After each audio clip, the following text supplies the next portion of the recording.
Hi, guys and ladies. I am happy to show you and demonstrate to you this new effect. This is called the Devil's Orb. It is my take, anyways, on a classic of magic, which is the zombie ball. This is basically a zombie ball. However, it's a little different. Now, back in the old days, and I think Abbott's had one, I know Davenport's had one, and a few other companies had one where it was a box and your ball went into the box and there was one lid that opened like that. Actually, it kind of opened like this from the back up.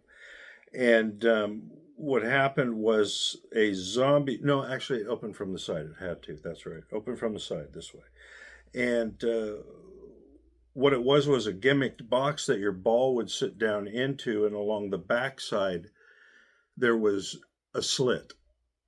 And the if you know how a zombie ball works, there's a rod involved. I actually refer to it as puppetry because it really is kind of a puppetry type of a thing. Anyway, so what would happen was you had this slit back here, and that allowed access for your rod to come in, do its hookup, and then do everything and move around and then come back down. With my version of this effect, what happens is the ball lights up. So, as many of you guys know, the ball does light up, and then it comes up and it's glowing and doing its thing and stuff above the box, and you're not limited to over the box. You can move around freely just like you would with any other zombie ball.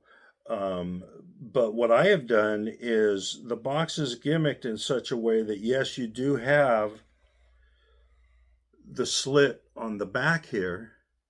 You also have the same slit along the side here, the front here, and the side here. Not to mention, the box is already almost just a little bit opened in anticipation of what's getting ready to happen. So there's a bit of a slit there as well. And then these open up accordingly this way. Now, and I'm going to go over the setup of how you get this thing ready to go for yourself. But it's basically, that's it. And so your ball is in there.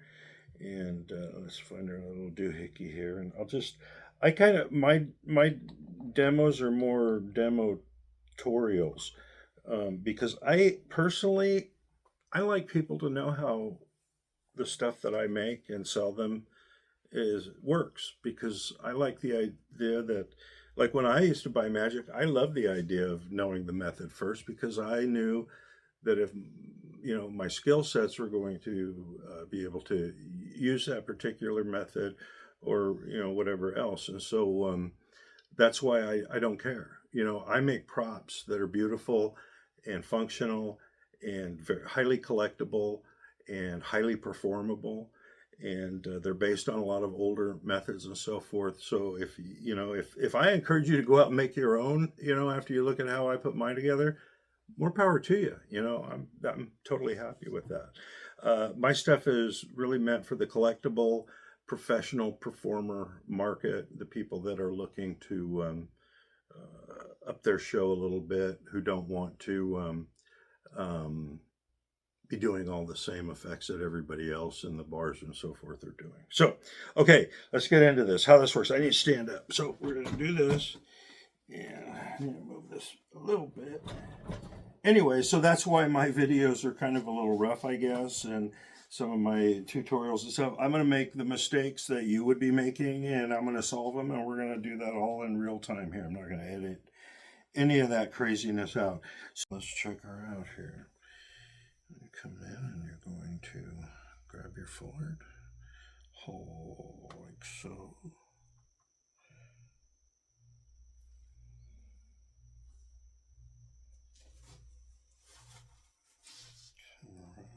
Just kind of do this kind of a deal here.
Okay, let's take a look at some of this and see how all this works.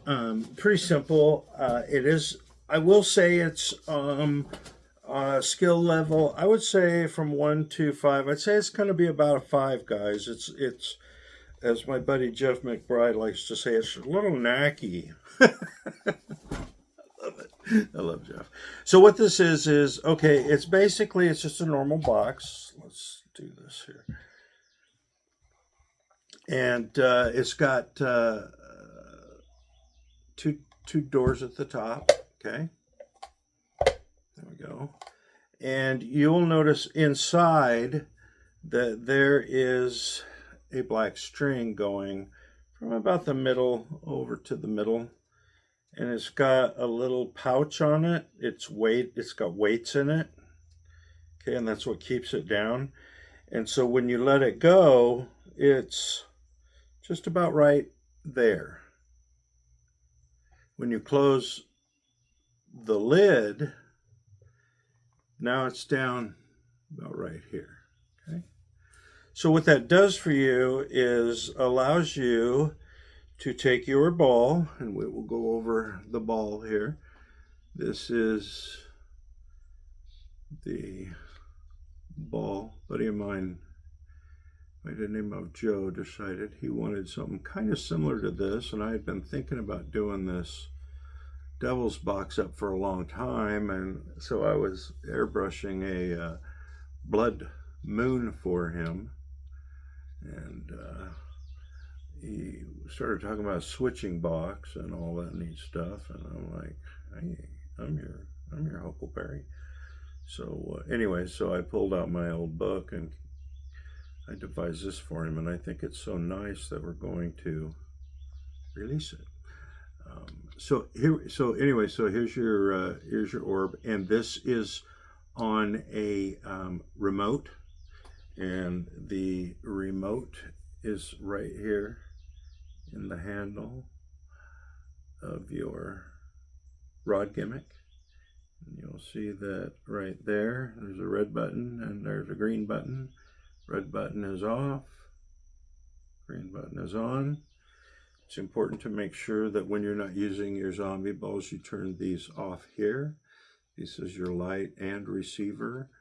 And for the sake of just awesomeness, these are tea light candles, and you can buy replacements for them if you like. I believe on Amazon. I'm happy to give you that link if you need it.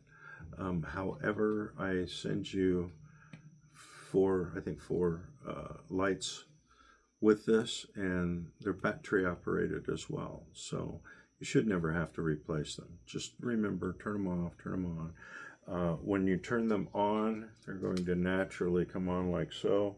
That is where you'll have to, before you set it, come over to your rod and turn it off.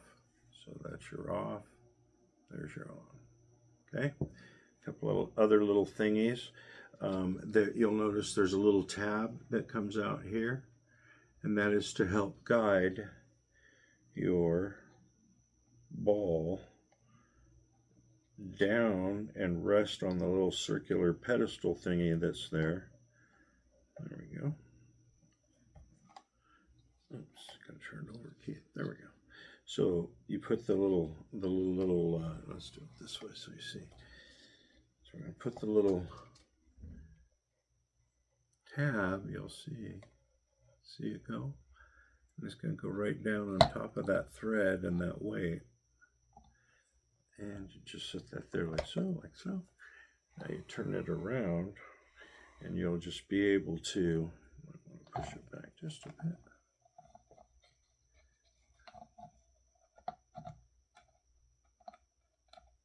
There we go.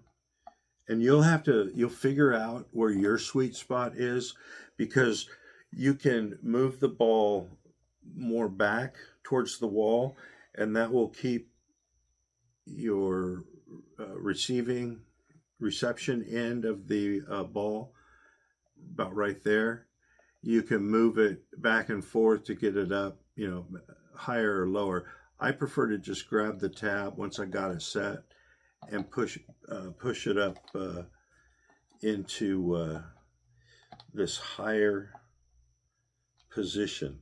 And the reason being is because it is possible to hook onto the little piece of thread in there if you're not careful, because of the way the measurements of it. You can't take yourself a paper clip if you're concerned about that and just go in underneath it, and you'll be able to feel where that there, that string is. And see, I've got it there, so I know it's down now. You just want it to be away from this tab up here, because if you don't, you risk hooking the string up and the ball up at the same time. So when you're going to do your lift, the doors are going to open all cool, but you're going to go boom, and you're not going to be able to move any further because the string is holding you down. So you want this to come in between the string and the ball. So what'll happen is you will, you've got your string now is down here. Do it this way. So your string is now down here. Here is the tip of your rod, and you will notice that it is curved in a very specific manner. And the reason being is it needs to go into the slit in the back, and that acts so as you're coming in sideways, it's bent just enough to where it'll go in and up. Okay, let's demonstrate. I'm gonna have to get up here, sorry. So we're gonna go like this and turn this guy like so. Come in, there we go. See if I can do this without my glasses on. It's not gonna be possible. Okay, so you're gonna come, you've got your wire, and we'll pretend like the fullard is up in front of it, and you'll notice your wire is bent too, so that way you can give it a little slack, and your fullard will have a bit of a droop to it, so it's not such a straight line across. So you're going to come in like so. This is your front. So from the back, you will notice this little tab is painted yellow. Okay, and directly in the slit, directly underneath that yellow tab, is your hookup hole. And you know that it's up higher, so you know that the hole is going that way a little bit more. It's not going this way. It's not going that way. It's going just down just a little bit. So you're going to come in and compensate. You're underneath, and you go in. Now you're in, you're engaged. Now you can move it down because you are attached to the ball. And we know that the thread is underneath. You're just going to come up, and this will be one of those knacky parts that you have to figure out. But you can, as you're coming up, like so, you want to make sure that the ball bounces back and forth on these doors, okay? So they open up and don't fall back in. Then you can come up, do your thing. You can do, your light up. You can do your light up in the box, whatever, and I'll talk to you about the light up in the box here in a minute. And then you're going to come back down, and because this string is here, you're going to come back just like so, pull it, and go down, and then you're out. Now, as you're coming away, you just can come up here and grab the red button.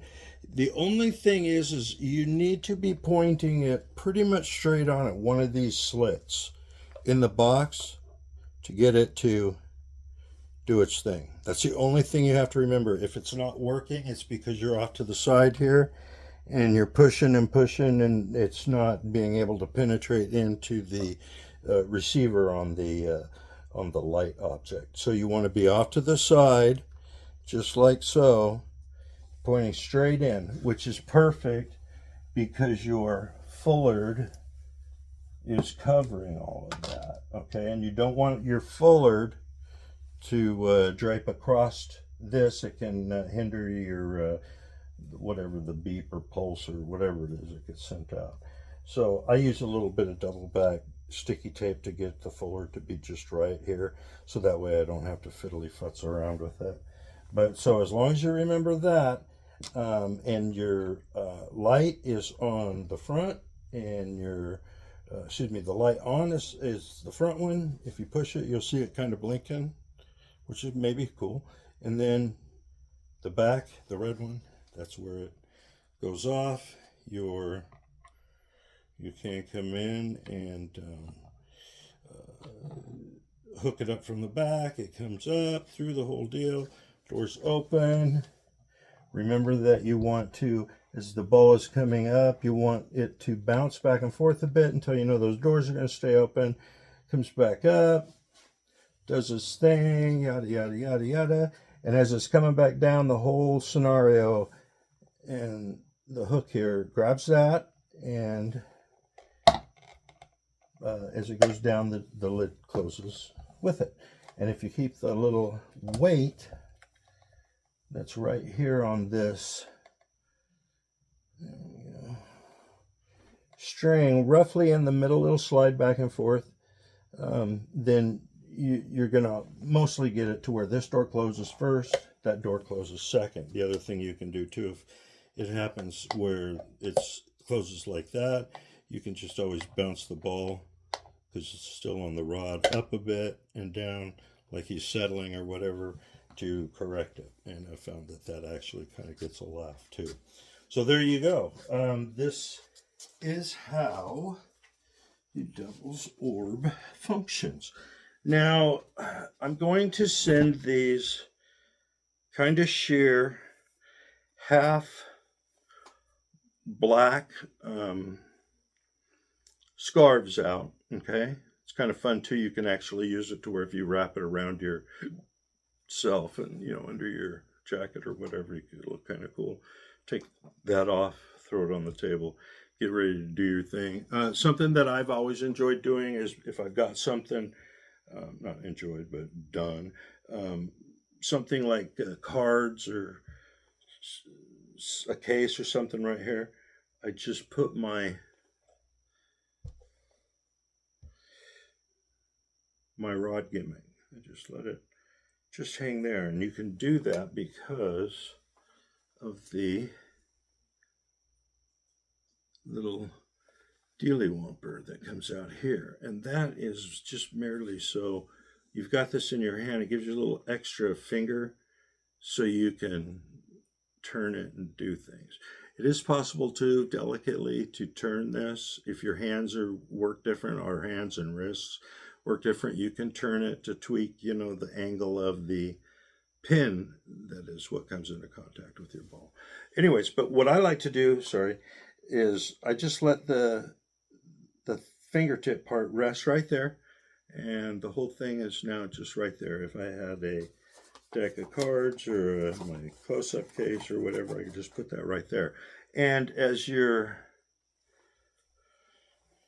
for instance, if you got this, you're taking this off, yada, yada, yada, come across, and as you're coming across, and you may or may not let them know you're going to use this for the effect, just go over like so, and just drop this right there on top of your guy. That way when you go to perform the effect and you pick your scarf up, you're coming up like so, and stealing Mr. Dirty, and then that way you're ready to go.